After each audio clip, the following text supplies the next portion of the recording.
May 1945, Germany was in ruins. The war was over, but for hundreds of captured women in a small Bavarian camp called Bad Aibling, the real terror was just beginning. When American soldiers ordered them to prepare for showers, whispers spread, they'd heard what that word meant in the East. Fear gripped every heartbeat as they marched toward the wooden barracks. But what happened next, no one expected. It wasn't death that awaited them, it was something far more shocking. By May 1945, Germany was broken. Cities smoldered in silence, their skylines reduced to bones of brick and smoke. Roads once filled with parades now carried only refugees, farmers with carts, soldiers without weapons, mothers clutching children who no longer cried. The Reich that had once promised 1,000 years had burned itself out in 12. The air was thick with ash and disbelief. Across Bavaria, the war was ending not with the thunder of guns, but with the slow creak of surrender. Villages that had flown swastikas only weeks before now hung white sheets from their windows, makeshift flags of survival. German soldiers stumbled from the forests, gray with dust, some still carrying rifles they no longer dared to raise. The Americans were everywhere now, rolling columns of jeeps and trucks, men with strange accents and unbroken boots. In the small Bavarian town of Bad Aibling, once known for its spa waters and quiet pine hills, a new kind of camp took shape. Barbed wire was strung between fence posts scavenged from nearby farms. Tents went up in neat rows. The sign at the entrance read simply, PW Enclosure Number 12. It was one of hundreds scattered across southern Germany that spring, temporary holding grounds for prisoners of war, soldiers and auxiliaries of a regime that had collapsed overnight. Among those herded through its gates were several hundred women, former clerks, radio operators, nurses, and secretaries who had served the Wehrmacht and Luftwaffe. Most were barely in their 20s. They had worn uniforms, signed papers, decoded signals, passed messages between commands that no longer existed. Some had believed deeply in what they served. Others had simply obeyed. But now, as they entered the enclosure, they were stripped of all certainty. Their faces were pale, their eyes watchful. They had been told stories, whispered in the final weeks as the Allies advanced. That the Americans would not take women soldiers kindly. That those captured might be humiliated, starved, or worse. Propaganda had fed them terror for years, and even as defeat closed in, those lies still had power. In the first days after their capture, the Americans were brisk and silent. They registered names, confiscated weapons, collected personal items. The women were separated from the men and placed under guard in a cordoned section of the camp. They slept on straw. They were given water, bread, and thin soup, more than some had eaten in days, but fear made the food hard to swallow. The war around them was dying, but inside the wire, time slowed. The women listened to the distant rumble of trucks, to the shouts of guards calling orders in English they could not understand. Some wept quietly. Others stared at their boots, lost in thoughts of home, of the lives that had vanished behind them. Then, one morning, came an order. They were to prepare for delousing and medical inspection, showers, the guards said. The word carried a different meaning in their minds. In the years before, they had heard whispers of camps to the east, camps with showers that did not give water. The regime they had served had buried those truths in silence, but rumors had spread even within its ranks. Many dismissed them. Some refused to believe. But now, standing in line under the open Bavarian sky, stripped of power and surrounded by foreign soldiers, those rumors returned with terrible clarity. They were marched in groups toward a low wooden building near the edge of the camp. Steam rose faintly from its roof. Barrels of water stood outside, hoses snaking across the ground. American nurses and medics waited nearby, clipboards in hand, surgical masks pulled over their faces. The sight did not reassure the prisoners. They saw the masks and thought of poison. They saw the steam and thought of gas. Inside the building, a row of nozzles glinted in the dim light. The women hesitated at the threshold. Some crossed themselves. Others simply stared, frozen. When the order came to move forward, a few began to shake, but what followed was not death. When the valves opened, what fell from the pipes was water, warm, clean, heavy with the scent of soap. For a long moment, no one moved. Then, slowly, one woman lifted her hands, feeling the water on her skin.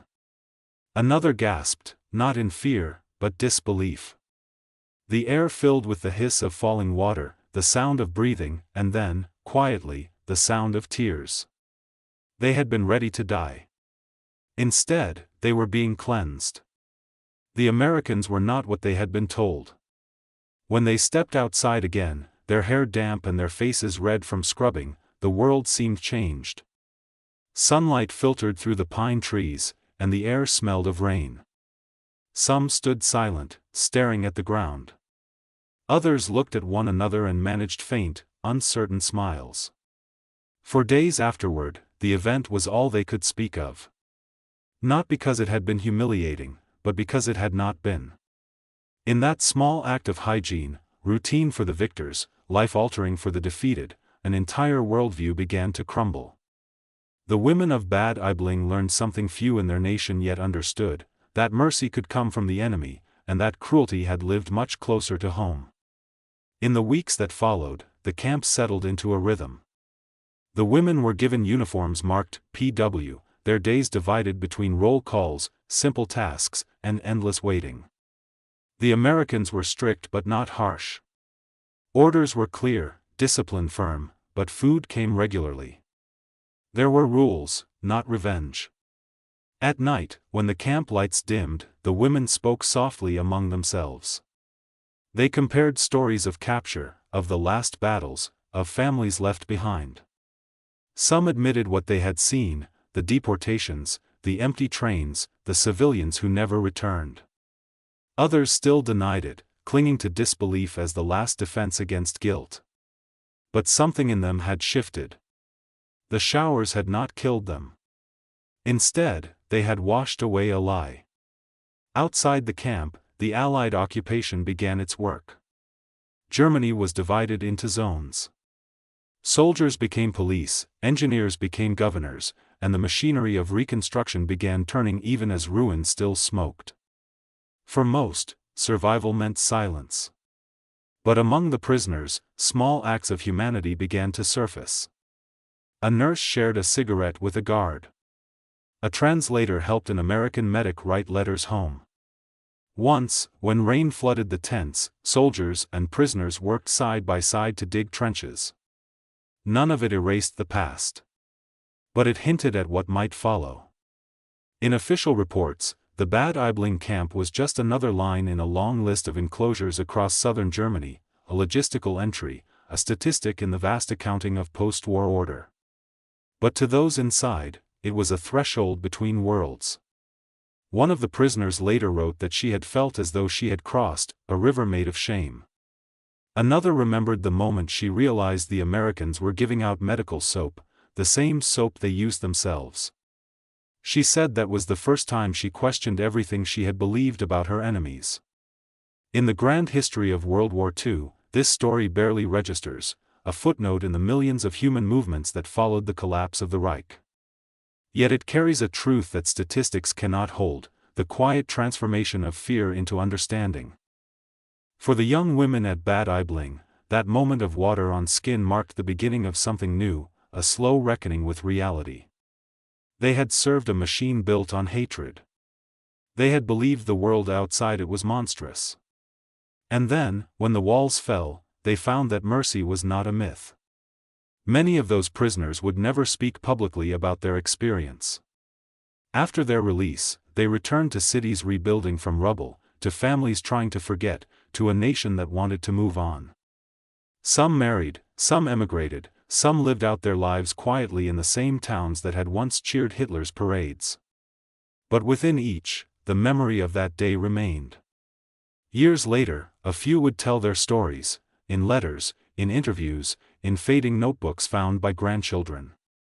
They spoke not of politics or ideology, but of water, and fear, and the moment they realized they had survived something larger than war itself. "I was ready to die," one wrote. "Then I felt the water. I remember thinking, this is what truth feels like." For the American medics and nurses who had administered the delousing, it was an ordinary task. They had done the same for soldiers, refugees, civilians, even for German prisoners elsewhere. To them, it was hygiene, procedure, nothing more. They could not have known what it meant to the women in line, what ghosts it chased away. But history is often made not by grand battles or famous names, but by small mercies no one records. A bar of soap. A bucket of warm water. The decision to treat a defeated enemy as human. At Bad Aibling, in that spring of 1945, the war's cruelty met its first quiet antidote. When Germany surrendered, millions of soldiers laid down their arms. But the deeper surrender, the surrender of belief, came slower, quieter, often unseen.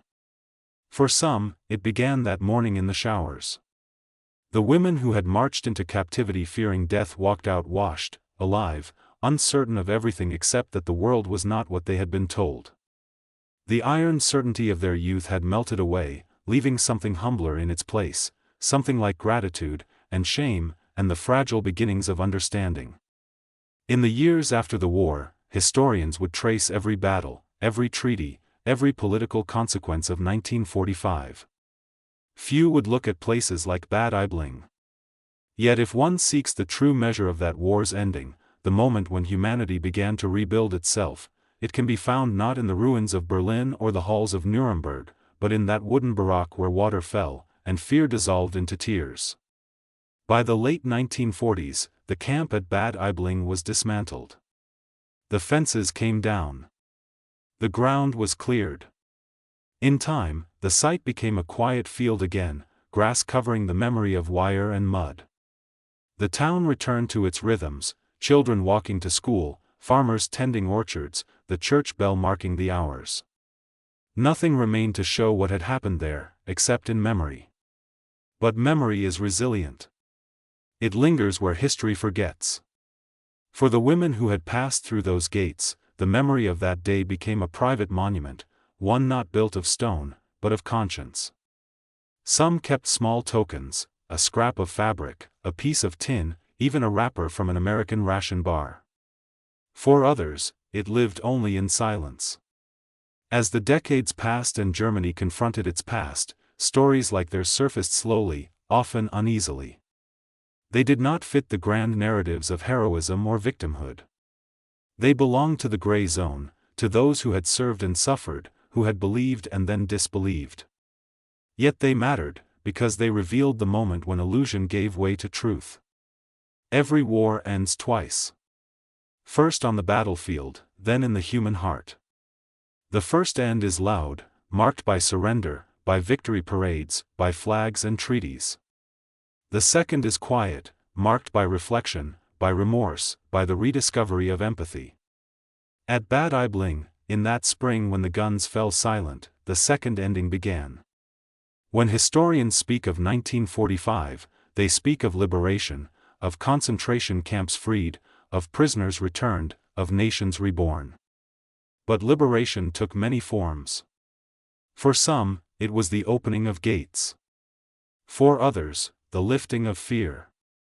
For the women of Bad Aibling, it was both. Their liberation was not dramatic. There were no photographers, no headlines. Only sunlight and steam, and the slow dawning awareness that the world had turned. In later years, when veterans of the war spoke of that time, they often used the word rebuilding. But rebuilding is not just about bricks and bridges. It begins inside, in the way people see one another again after hate has burned through everything else. The Americans who tended that camp may never have known the weight of what they'd done. For them, the day was just another line in the duty log, another group processed and deloused before noon. But their routine compassion, their simple adherence to decency, became, in the eyes of those who feared them, a revelation. And so, amid the ashes of a world consumed by lies, truth appeared not as a speech or a verdict, but as water, falling gently from a pipe in a wooden barack in Bavaria. History remembers the great events, the surrender at Reims, the flags over Berlin, the mushroom clouds, the trials that followed. But somewhere between those pages lies this smaller story, a story of fear undone by kindness. It reminds us that even at the edge of ruin, humanity endures, sometimes quietly, almost invisibly, in acts so ordinary they vanish from record. Yet for those who lived them, they were everything. When one of the women from that camp was interviewed decades later, she said simply, "That day I learned who we really were, and who they were." In her words, you can hear the faint echo of the millions who survived the war and had to learn how to live again. Not as enemies or subjects or believers, but as human beings, fragile and fallible, standing on the far shore of catastrophe. And so the story of Bad Aibling remains, not as a tale of punishment or vengeance, but of awakening. A moment when water fell on weary faces and washed away more than dust. It washed away illusion. It washed away fear. It began the long, slow work of rediscovering what it meant to be human.